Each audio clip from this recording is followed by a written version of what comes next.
ভারতের অভিনেত্রী মিথিলা পালকারের বিপরীতে হিন্দি ছবিতে অভিনয়ের কথা ছিল বাংলাদেশের অভিনেতা সিয়াম আহমেদের। ইন দ্য রিং শিরোনামের সিনেমাটির পরিচালক হিসেবে নাম জানা গিয়েছিল যুক্তরাষ্ট্রের চলচ্চিত্র নির্মাতা অলকা রঘুরামের। 2022 সালের মে মাসে প্রথম খবরটি প্রকাশ করে যুক্তরাষ্ট্র ভিত্তিক ম্যাগাজিন ভ্যারাইটি। সকালে উঠিয়াই আমি মনে মনে বলি সারা দিন গুরু যেন তোমার মতো। তখন সিয়ামও গণমাধ্যমে খবরটির সত্যতা নিশ্চিত করেছিলেন। সেই সঙ্গে আন্তর্জাতিক চলচ্চিত্রে অভিনয়ের সুযোগ পেয়ে উচ্ছ্বাস প্রকাশ করেছিলেন তিনি। জানিয়েছিলেন ছবিতে তার চরিত্রের নাম রওশন। অডিশন দেওয়ার পর 4 মাস পর্যবেক্ষণে রেখে তাকে চরিত্রটির জন্য নির্বাচন করা হয়। আমি তোরে ভালোবাসি।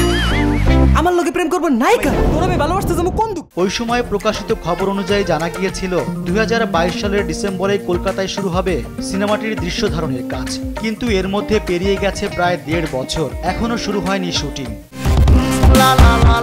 সবশেষ অবস্থা জানতে যোগাযোগ করা হয় ছবির অন্যতম প্রযোজক শ্রেয়সী সেনগুপ্তর সঙ্গে। বার্তা পাঠানো হয় মেসেঞ্জারে। এ সম্পর্কিত প্রশ্ন করতেই তিনি রীতিমতো রেগে গেলেন। ইংরেজিতে যা লিখলেন সেটির বাংলা অর্থ দাঁড়ায় এমন: আপনারা তো খোঁচাখুচি করতে হবে কেন? কোনো আন্তর্জাতিক সাংবাদিকও আমাদের জিজ্ঞাসা করেনি। সংবাদ বিজ্ঞপ্তি পাঠালে সব জানতে পারবেন। আমরা আলাদাভাবে কাউকে কিছু জানাবো না।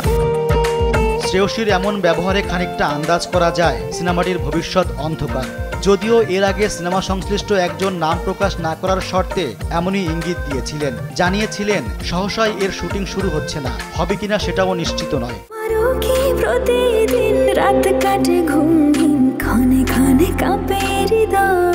কলকাতার খিদিরপুরের কিশোরী মুসলিম বক্সার শামাকে নিয়ে ছবির গল্প।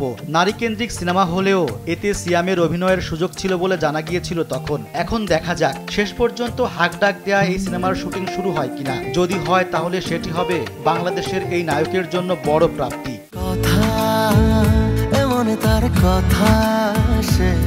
রেজওয়ান সিদ্দিকী, দেশ টিভি।